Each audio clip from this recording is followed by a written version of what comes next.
Yeah, I'll help him. Yeah. What's your history? Mine is +1. I am +6. Okay. You make the check if Brick will allow it, and then I will assist you. Yeah, that's fine.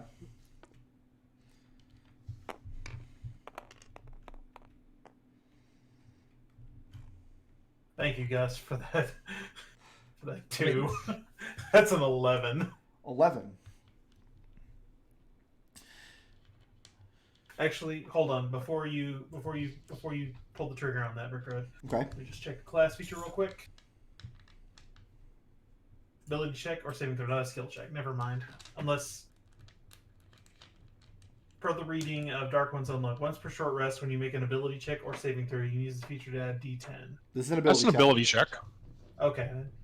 And hey, Mephistopheles, help out. Pull your weight. Oh, it didn't. Wow. That was a 5. Oh, make that a 21. Okay. You know 2 portals coming in. The one you're planning to leave through exits through the ditch, which is this extremely terrible river, question mark, that goes through the hive. And you know that what it connects to in Blue Worm is also in one of the aqueducts. In fact, you were told there are certain times of the day that you need to go through. That's not the one that you came in, but it was the one you guys were planning to leave through. Mm-hmm. So when you go to what used to be the Fest Hall, but is now this kind of record of sensory stones, you learn the nature of the sensory stones there. And you're thinking you can find people who traveled into and out of Sigil through that portal to Trennis by looking for sensations of traveling through the ditch. And you find a handful of them. Let's say maybe 5 gold apiece. How many of these are you going to want to go through? We'll say there's about 20 of them that you've narrowed it down to. Let's do 5 gold apiece.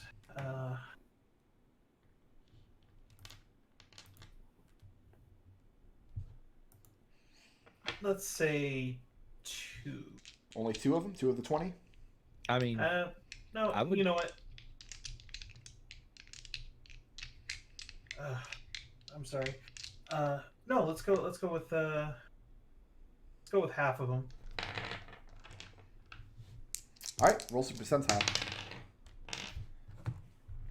And mark off 50 pieces of gold. Done. Rolling percentile. You want to roll under 50%.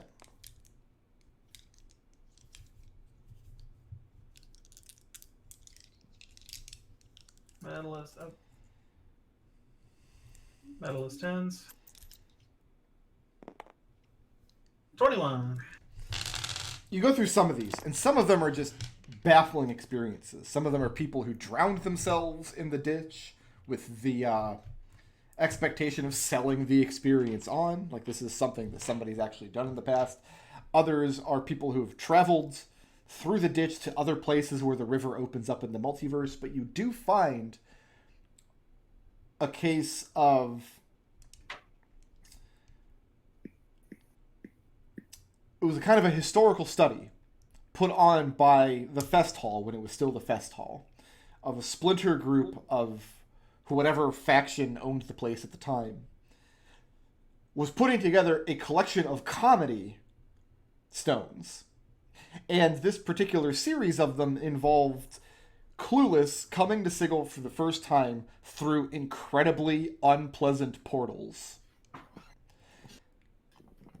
They have 3 of these coming through this particular portal, or various portals in the ditch, and one of them was a man whose name that they got that you recognize, Lumbert Humberth. House Humberth is one of the big noble houses in Dunfoss. Pretty much every king chosen by the Court of Lords for the past several hundred years has come from House Humberth. Lumbert was not a king and was not related to one, but he came through the portal that you all are planning on leaving, which means he came through Blue Worm. And apparently when these people asked him why he came to Sigil, after they asked him whether he enjoyed his journey through the ditch, told him that a friend of their house was convalescing at the Temple of Osprin here. And that's where the sensory stone ends. I wasn't rolling dice there, I just accidentally dropped some. Sure. Friend of House Humberth was convalescing at the Temple of Osprin? Correct. Any idea, any indication how old this recording is? No, none whatsoever. Well, then I think we're paying a visit back to the Temple of Osprin then. Alex, you said you had business in Sigil. Could we wrap that up real quick? What are we doing? Oh yeah, it's real simple. I just want to give Yashnars a proper burial at sea through whatever portal goes to the elemental plane of water I can find. Oh, there's plenty. Yep. You just send them Alex does his best to say whatever words he thinks are appropriate for Osram, and sends the body to the depths. Visiting the Temple of Osprin. First of all, Patience is a little surprised to see you again.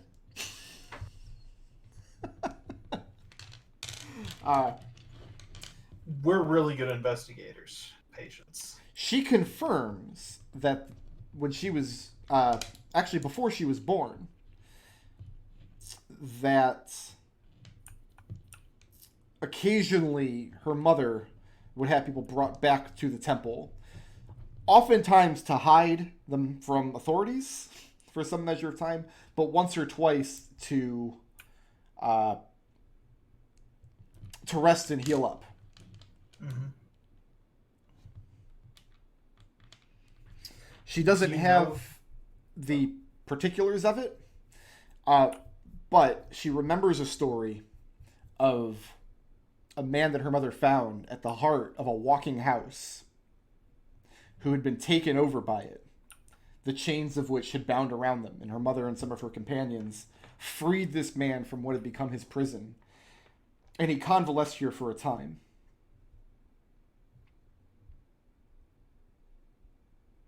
So the walking house thing was true? Patience personally hasn't seen it. This is a story that her mother used to tell. How much do you trust your mother? She doesn't trust her mother at all. Absolute zero. Absolute zero. So you just think she was just talking out of her butt. Okay. She always did, but then you guys showed up with this story. Like, you have confirmation that somebody from your hometown came through here to Sigil for some purpose. Then maybe Do you know if there is some veracity to your mother's stories. did your mother mention where he went? He always, well, after he was finished convalescing, he left again. Eventually, her mother has a story of going to the plane of Beator and saving a man whose brain was kept in a jar that they carried, who was a friend of the man who was convalescing here. Also, they had another friend who was a rogue Modron, and she just wouldn't trust a rogue Modron just as a matter of principle.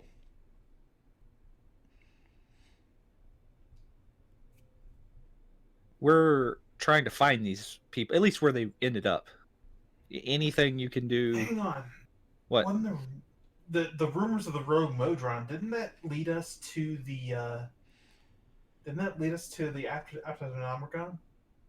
Yeah, what is the plane of Beator? Like, exactly. 'Cause I The don't Nine know. Hells. Okay. Lucius coughs. So you have confirmation that somebody from House Humberth made the journey to Blue Worm, took this portal through the ditch, and apparently had business at the Temple of Osprin here. Probably the only person who would know anything about that is now dead.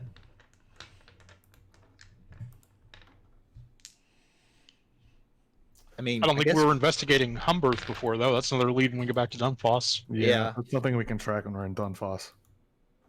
Yep. Anything else for Sigil? Nope. Okay.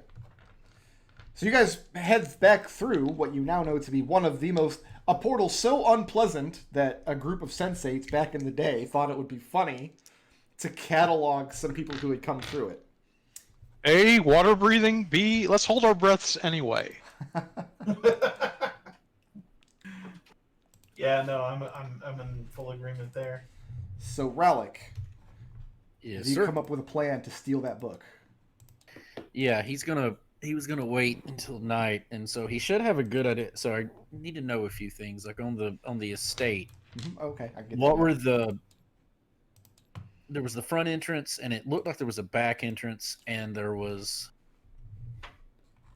So Back these behind are the estates. Sorry. There is a crypt area that is sealed off and closed here.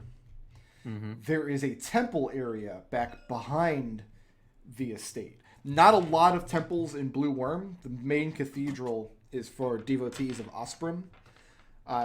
So a lot of the wealthy landowners here, a lot of the manor owners who keep some other god besides Osprey, will have a temple on their grounds. And that seems to be what Keen Zero's here is doing.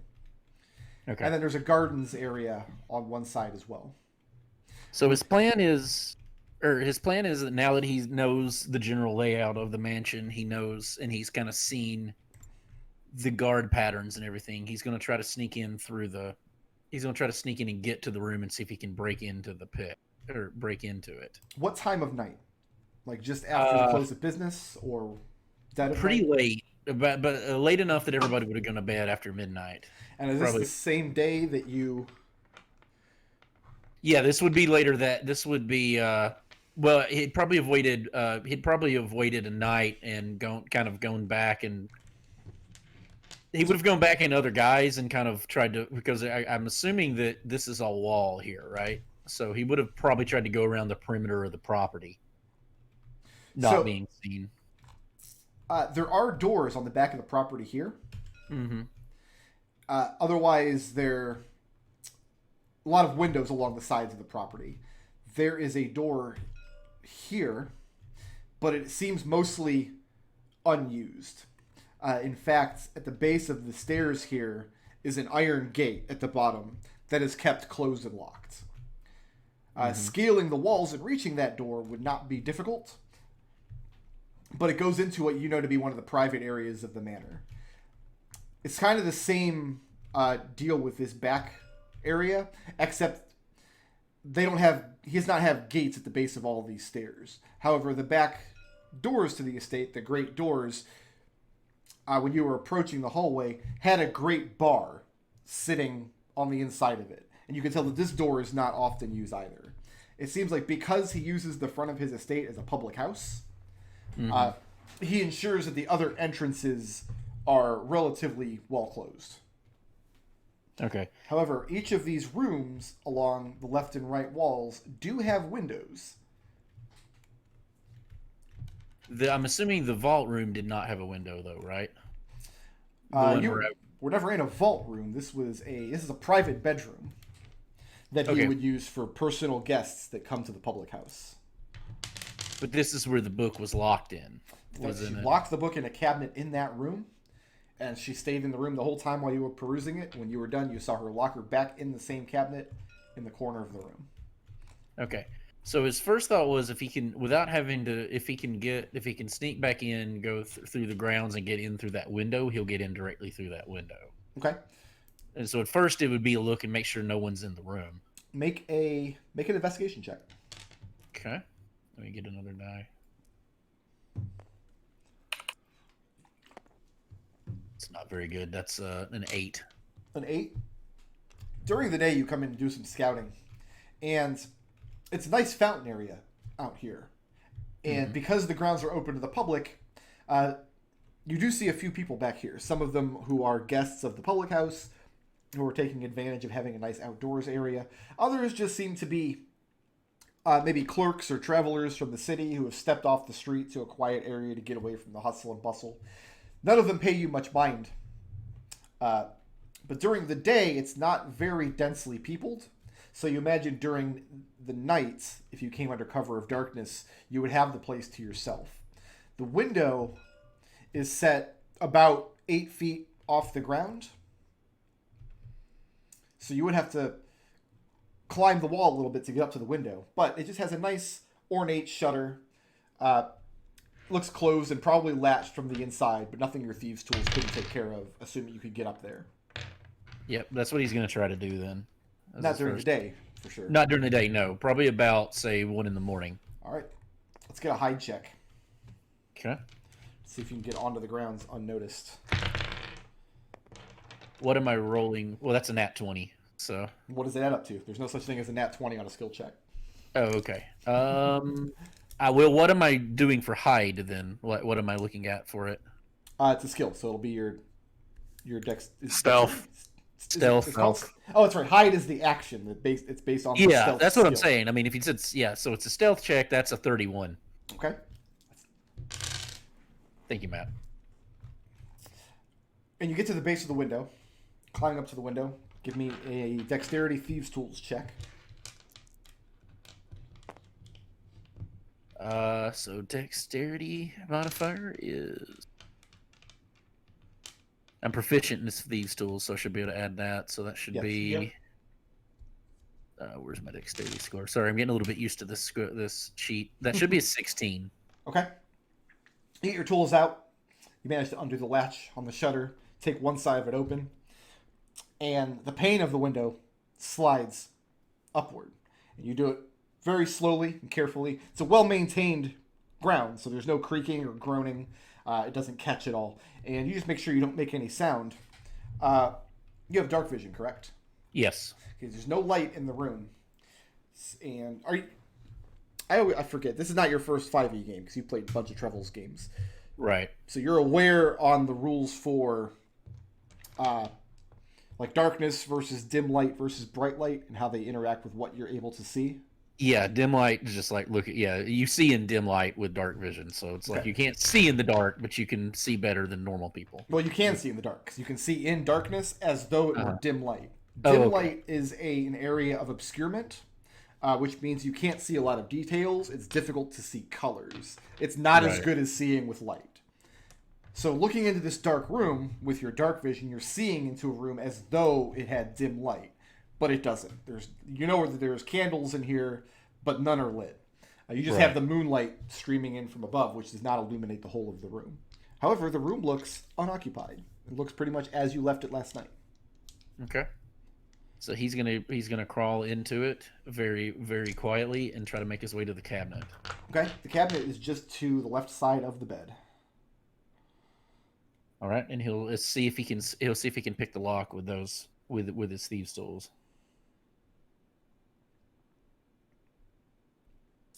Make that check. Dexterity thieves tools. Fuck. Okay, that's only a 9. I don't have blips, or I would blip that. You work the lock for a few minutes, and not only are you unable to open the lock, but you hear what sounds like, or you actually feel it more than hear it as you're working the lock with your hands, what feels like a slight rattle for a moment, like somebody's installed a rumble pack. And it just shakes for a few seconds, and you hear the pick of your lock snap off, your lockpick snap off. You kind of curse under your breath, and then it fades away and it stops. You're a rogue, but you have some spell casting from a feat, but you're not actually a spell casting class. Is that correct? Right. Okay. Because we actually have a house rule that we put into place a few months ago where we took the detect magic spell and just replaced it with kind of general arcana checks. But you can only make those general arcana checks if you have detect magic on your spell list, which you don't. Right. So yeah, that's what you feel. It rumbles for a second, then it stops. And you've broken your pick inside the lock, so it's not going to be able... You have to completely break the lock to get into it now. Okay. The window's still open, so he's gonna make... See, at this point, what would it do? So I'd have to attack the lock and actually break the lock with it. And that would make a lot of noise. Mm-hmm. What's your passive perception? Passive perception is a 17. After a minute, you hear footfalls coming down the hallway towards the door to this room. Okay. Well, then he's gonna go and slip back out the window and shut it behind him. Okay. And give me another stealth check to get off the grounds. Or to hide somewhere on the grounds. I'm gonna hide somewhere on the grounds. That is a 24. Where are you hiding? I think I'll hide through the common area into the woods over here, just where I can kind of see the window and see if like the light comes in. If someone comes in and the light turns on in it. Okay. It's not woods in the sense that it's a heavily wooded area. It's just trees that are planted within, because he's got manor walls all around kind of where the edge of this map is. So they're nicely curated and well-maintained trees. But you find a place to hunker down where there's no light. And after a minute, you see the window to the room open up and two men staring out, looking around. Neither of them see you. And then a few minutes after that, you start hearing voices and footfalls and a dog or two as a group of them start breaking off and coming over here to this area, searching for the interloper. And none of them approach the trees where you're at. There's some discussion about what had happened, and you hear that in tampering with the lock, you had set off a magical alarm, which immediately made them aware of your presence. They search the grounds, and you stay put for a while until they vanish back inside the manor. And waiting another few minutes from that point, looks like the night is quiet again. The window is closed, and you're once again alone in the courtyard. All right, they're going to kind of be an alert though, and he's probably going to, having seen what that does, he's probably going to call it a night and sneak off the ground. Because if I try to get back into it, he would know that they're going to be more alert than they were before. Okay. And what he would do if he were them would be to post a guard outside that door after that point, after knowing that somebody had tampered with it. Not only that, but as you come back to get off the grounds, you notice that he has guards patrolling the outside of the public house, whereas he didn't before. Two men walking back and forth. They're not armed with anything that you can see, but they're being vigilant.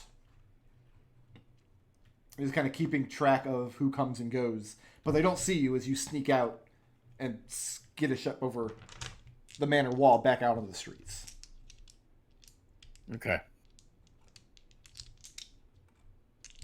Oh, I just noticed that this map, I don't think I noticed this when I loaded it before, but does have credits on it. So thanks to the well-dressed Viking for drawing this very nice map. Yay! What does the rest of the clown show do upon arriving at Blue Worm? Because you guys still have to sneak in and get this book. We do. So I have some very simple stuff. Okay. I have 500 gold pieces worth of silk. I don't know if that's worth more than that to Mad Metal, but I'm willing to sell it at cost if he needs any of it for materials, and at more than that if he's willing to give me something for it. So the silk trade in Blue Worm is very tightly regulated because there are people that know that silkworm carcasses, the shells from silkworm larvae, can be used as a portal key. And I also give him back the silkworms we borrowed. Okay. Yeah, he's willing to buy the silk from you. For how much? Well, I forget. What did we decide it was worth? Well, it's worth 500 like as a book value, like Okay. in a normal place. That's what I paid for it in Sigil. You can make 20% on that. Cool. Because he'll be able to turn around and sell it for even more than that.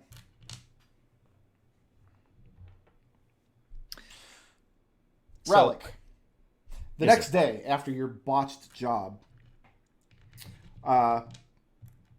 because you still have contacts in the city. So you completely lost the king's men that came through here. But the next day, you hear that one of them went back to the shop where they had been staying, this artificer named Mad Metal, carrying bolts and like large, heavy bolts of cloth, silk, which you know is a regulated substance inside a blue worm.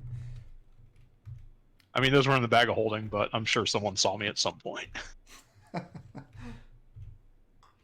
So yeah, apparently the king's men are back, and one of them had gone to Mad Metal's shop. So, hear me out, my fellow investigators. Yes. Listening. Let's not return the fort. Let's sell it. Can we use it? I mean, no one here even worships Osprey. Mm. Why? What else would you do with it? What do we gain by holding? We gain gold and platinum when we sell it that we can use to pay off the debt. So, question, Rick, what is the relationship between the high priest here and the high priest of Dunfoss? Each one is the high priest of the area for their own region. The one here would style himself as the high priest of Osprey, like the avatar of Osprey on Trennis. Like he capital is the D. Pope. Gotcha. Right. But, I mean, that kind of thing is often contested, and they're basically regional takes on the same deity. Right. The difference would be that Dunfoss had a practice of worshipping Osprey for centuries, whereas Blue Worm as a city is only like 80 years old. Right. And Dunfoss actually sits on the ocean, whereas Blue Worm sits very, very far inland. Well, do we have some way to ask Osprey which one she would prefer? I mean, there's no church that's going to take us anything but a donation when you return a holy relic. I can tell you right now. Honestly, That's why we sell it. We sell it for the gold and the platinum. Selling magic items isn't illegal here, is it? No. Just think of how much they would want for this. Where are you going to find someone who's going to A, have that much money, and B, want this? I have Honestly, an idea. Go ahead. With that, we solved the mystery of this staff, and like our names are going to be huge if we bring this back to the Temple of Osprey. Lucius, roll a history check.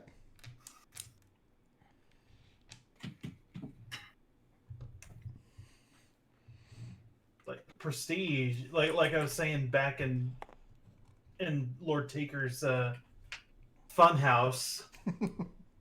This is going to be worth a lot more in the reputation than it is in the coin, I feel. It had That's a a water 14. slide and a puppet show and a feast room. God A great aquarium. An It's aquarium. a very. You're not wrong, Lucius. That is a very compelling point. How'd that history And check like- go? That is a 14. So, a fine tradition of adventuring, which you wouldn't know anything about because you're not an adventurer. Not As at we all. discussed. But you wouldn't necessarily have to bring the staff yourself. If you can make somebody believe that you have credible information on how to reach it and where to find it, and then you could fund the expedition, you could always have somebody go on a quest to retrieve it for you. The question is whether or not you could find a patron with the interest to put that much money in. So I have an idea for that. That's actually leading into where I was going. We do know somebody with a lot of money. No. who- No. Not Corio. Okay. No, I know who you're thinking. I'm not so sure. I have an idea. Okay, let me finish and then we'll go with yours. We're just spitballing here. Yeah. Just going around the So- table. No bad ideas. Where's this Right. conversation taking place? Does Mad Metal let us stay in his shop again? Yeah, if you want. I mean, you guys. If, did if him he has an great out of the one. way room that we won't be overheard, that'd be great.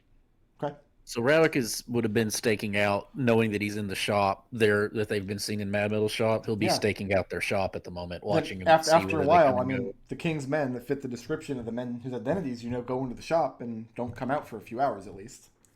Mhm.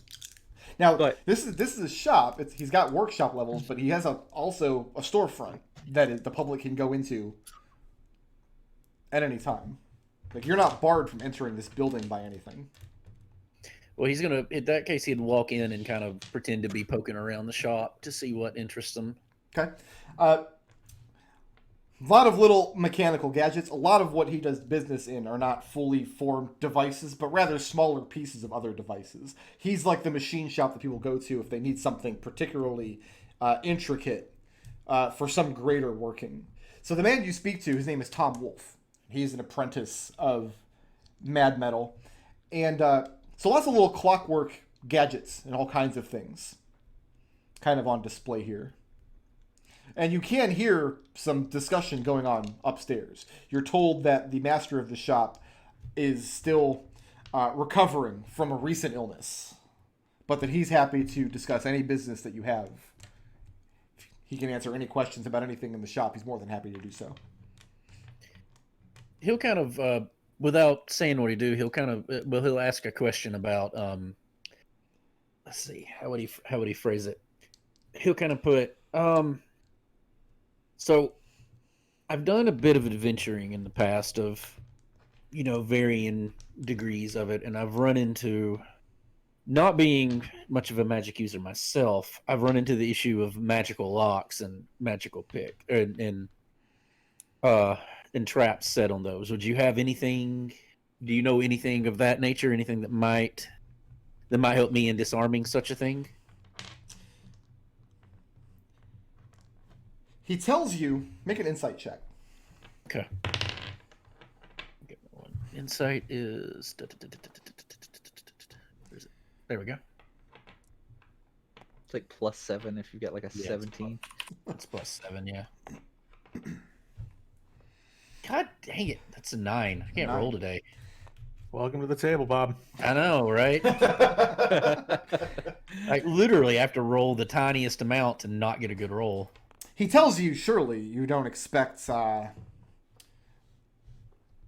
his master's shop to enable you to break into, a locked door or a vault. Obviously, that's not the kind of business that they're running here. Need to say, of course not. I'm merely talking about, say a chest in a ruin that happened. I'm more in terms of self-preservation. I would never engage in such business as you suggest. He thinks for a moment. So I would have to know more about the nature of the device. And he starts asking you the shape and type of lock that you're up against. And make another insight check. Okay. That one's marginally better. That's 11. No, 13. It's a 13. He starts asking you questions about the shape and nature of the lock, but as you're going forward in this conversation, you can tell what he really wants to know is, where is this chest? He's hiding his enthusiasm. And you think if you tell him where it is, he might try to arrange to find it before you can. Right. So yeah, I'll try to obviously he'd try to obfuscate anything like that. It's like, well, he's like, yeah, I can give you the details on it, but that knowledge is part of a prior job, and he'll as far as the location, he goes, though, if I get the right amount of help, I could arrange some form of monetary compensation. He likes the sound of that. Above and beyond, we could arrange something like that. Maybe a particular cut if the hall's good enough. So, do you tell him the shape and nature of the lock? Yeah, I'll tell him the shape and nature of the lock. And you tell him about the alarm that it set off? Yeah, I'll tell him that, but I won't phrase it in that it set off guards. I'll do that it alerted. Is that it made I'll try to make it to where it alerted monsters in a dungeon to me. Make a deception check. Okay. Give me a second. I've got a class feature on that. Oh, no. Okay. Never mind. That's only when trying to pass off as somebody else. Okay.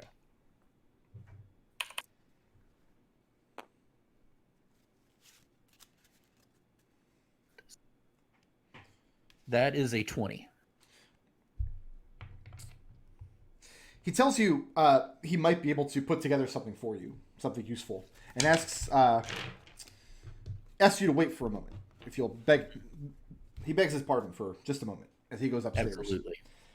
Alex, whatever room you guys are having this conversation in is interrupted when Tom Wolfe comes into the room.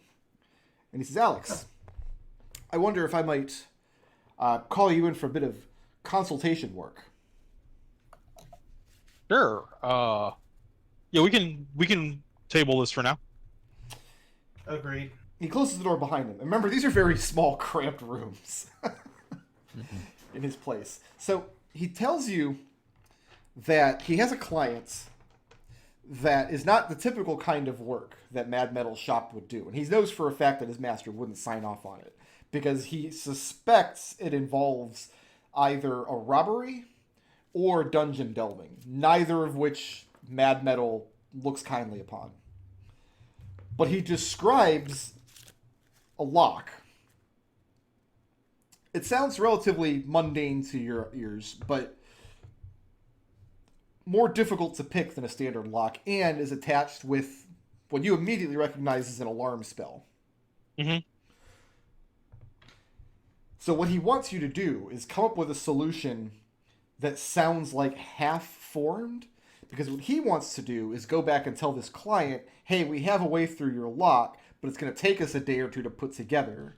And then he's going to figure out where this lock is, and we'll split the spoils 50-50, whatever's inside this chest.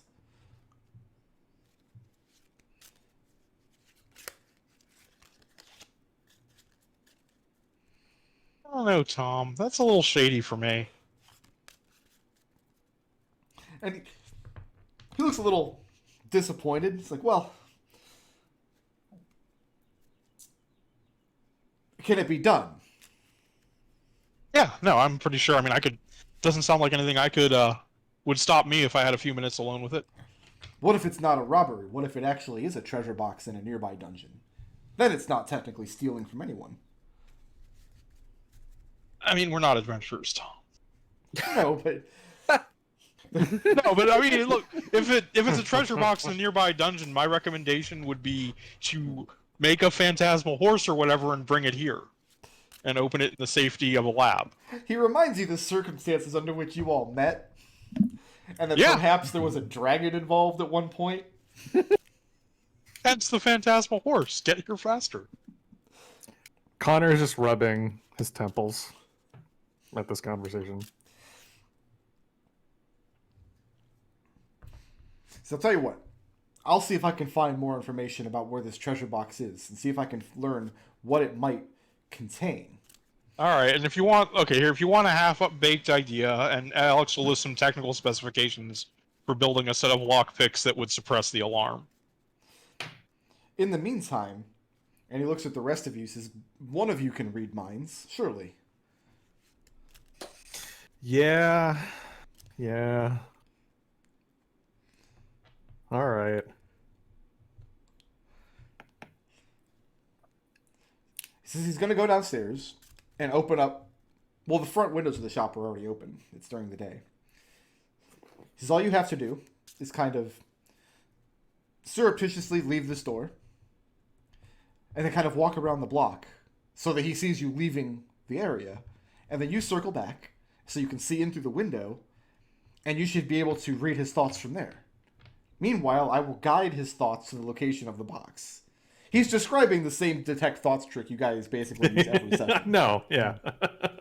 I knew that's where he was going with this. Yeah, no, you're right. How cooperative is Connor when he starts describing this plan? I mean, Man, 50-50. There might be something really good in that treasure chest. So, It might be a mimic. Could be a mimic. Could be a boat. Connor has probably encountered a mimic or two. But, well, you never know. Besides, if it's locked, odds of that go Trouble. down, right? You use that joke twice. You're not allowed. I will make that joke every single time. So Tom and Connor go downstairs.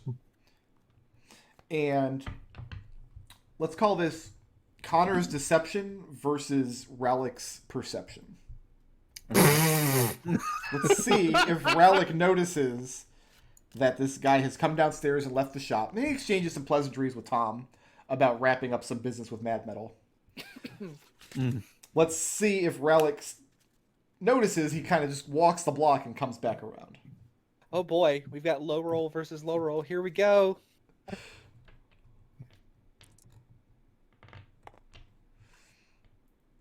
That is a 7 + 9. Oh, is this your 1 down here?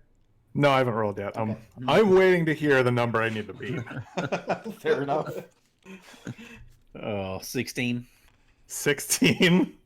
And you want my deception? Yeah.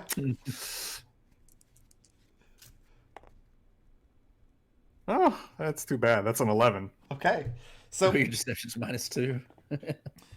immediately, Rallick, something is shady because he told you he was going to go up, give him a few moments while he goes up to check on something. He brings this guy downstairs who you immediately recognize as one of the king's men. One of the men who specifically came here to get their hands on the book you're trying to steal. They Good day. exchange pleasantries. Connor leaves the shop. And so as you're conversing with Tom over the next couple of minutes, you're eyeing out the window, and sure enough, a minute later, you see Connor coming back across the other side of the street, kind of trying to stay out of sight. He's just like tiptoeing, dun dun dun dun dun dun dun dun. Stop with the Family Guy stuff, please. And then he starts asking questions again. More pointedly, he says, so we might have a schematic that can help as far as suppressing the alarm while ensuring the mechanics of the lock.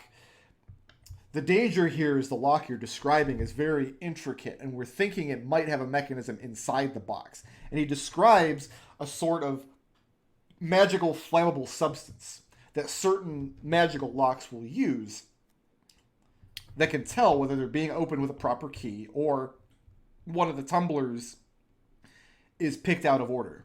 If that happens, it'll trigger a secondary trap inside the lock, completely incinerating everything there. So even if you manage to get it open, it's possible that the things, it'll just be a pile of ash. Make an insight check, first of all.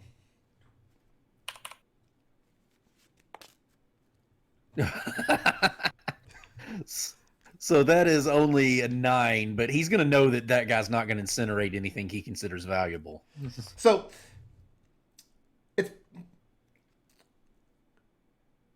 it's very important to know then, like, how old the chest is, like how deep in a ruin it was. Like, the location of the box is going to be very important to actually solving this puzzle. And this is where Connor's going to have the opportunity to cast Detect Thoughts. Let's do it. Detect thoughts. I could do it for free. Okay. So is it actually the spell Detect Thoughts, or is it like a weird class feature thing? Nope, it is the spell Detect Thoughts. I just get it free. One use of it free because of the feat. Okay. So how is Rallick answering questions about the location of this box? How deep and how old it might be found? Rallick's actually going to, at that point, because he saw Connor go around, he's going to start getting real shady when it comes to the location. Okay. And he's going to be like, I just don't know about giving like details like that, you know. And he's just gonna kind of look at him as like, you know, I feel like, you know, if I kind of tell you that, you might try to get there before me, and that would kind of mess with the little arrangements of our deal here. And I don't know. Let me. I tell you what, Mr. Wolf. Let me Tom, think about it please. on a. Oh, Tom, of course, Tom. Let me think on that for a little bit and do a little bit more planning, and I'll get back with you on that. How about that? How about that? So my next question for Rallick, and this is going to be the first of what I imagine are many, many difficult questions you're going to have to think about. What are the Right. chances when Rallick is asked about the location of this box that he doesn't think about the location of the box? Oh, very, very, very handily. He's he. In his case, everything's gonna be scam. So the last thing he's gonna be thinking about is the truth. Like he's gonna be thinking about what's the best way I could. What would his thinking is? What Connor. is this guy gonna believe? Surface thoughts are, I have to make sure that I'm not thinking about the location of this box. Now the question is, do you want to go deeper with Detect Thoughts? If you do, he gets a Wisdom saving throw, and I think pass or fail, he realizes somebody's in his head.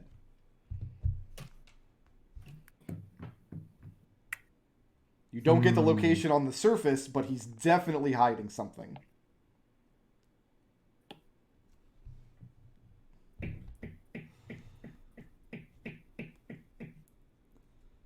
Oh, wait, this spell only works if they have an intelligence of 4 or higher. Rallick's intelligence is not that high, right? Okay. Rallick's intelligence is a 12, but... Fair enough. So yeah, you can choose to go deeper in the thoughts. Yeah, let's go deeper. All right, I'm not Rallick, you get a afraid of wisdom this. saving throw. I'm not afraid of this fool. Fuck. That is a 19. 19. Does that... Yeah, that beats it. So yeah, you feel Rallick push you out of his mind. And Rallick, you know somebody's been in there. That's part of that save, is you are aware somebody was pushing down into your Right. mind. The moment I get pushed out of his head, I make towards the door. The door of the shop? Yeah. Okay. Are you entering? Not yet. Okay. So yeah, Rallick, I mean, you see the guy across the street walk back to the door of the shop and not come in. And he'll just look at Mr. Wolf and kind of smile at him. Mr. Wolf, I think you just tried to scam me. It's like, and they'll say, Tom, excuse me, Tom. I appreciate that, though. I'm a man that appreciates a good scam. I'm not going to tell you the location of this, but I still would go for your help, and I would cut you in. I would cut you in on it, but it's only going to work under that circumstances, no other. He tells you he doesn't know what you're talking about. Of course, this is and he'll place just of very legitimate politely say, business "I'm and- sure you don't, Tom. Tom, I'm sure that you do not." Connor, are you coming He's in at gonna all? smile at him. Yeah, Connor hears this conversation, right? Well, no, Yeah. 'cause you're standing outside on the street. Doors closed Yeah. in between you. Okay. But you can see it through the window as you approach. Yeah. No, not yet then. Okay. I'm getting in the position of when he leaves, and should he bolt out the door, Connor's going to grab him. So at what point does Rallick leave the shop? Well, if Tom doesn't respond to anything about wanting to help cleanly, then he'd take his means and or he'd say his goodbyes and leave. It just Well, depends on he what Tom- denies he denies ever trying to scam you, of course, and is And I'll he's say, upset I mean, that you he'll weren't just able to look come at to him. an agreement. Yeah, he'll say, look, I assure you, I'm a fellow practitioner. I have no ill will towards you for anything you might have done. But he said, I'll be in the city. If you decide that you'd like a cut, then perhaps you can look me up. And he'll actually he'll introduce himself as he's not going to introduce himself as Rallick. He's going to introduce himself as Gilmer Black. Gilmer Black, okay. So when Gilmer turns to leave the shop and you open up the door, Connor's standing outside. Hello, friend. Where do you think you're going? Apparently away from people trying to break into my mind. Would that happen to be you, my magician friend? Maybe. I saw you walk out the door and then could At this see you point, out you the guys see window, Connor and then disappear back someone tried to do upstairs. my mind. It's like pretty good. He's like, and he'll look at Connor. Pretty good scam, I have to admit. I would never have thought of that one myself. After a few Good moments, stuff. those still upstairs, Tom pokes his head in the room and says, you guys might want to get downstairs. Here." I want to say that just before that, I'm like, Gustavus, I just realized we've left Connor alone by himself. Connor's a. Oh wait, there are people out there. Gus gets up and runs out the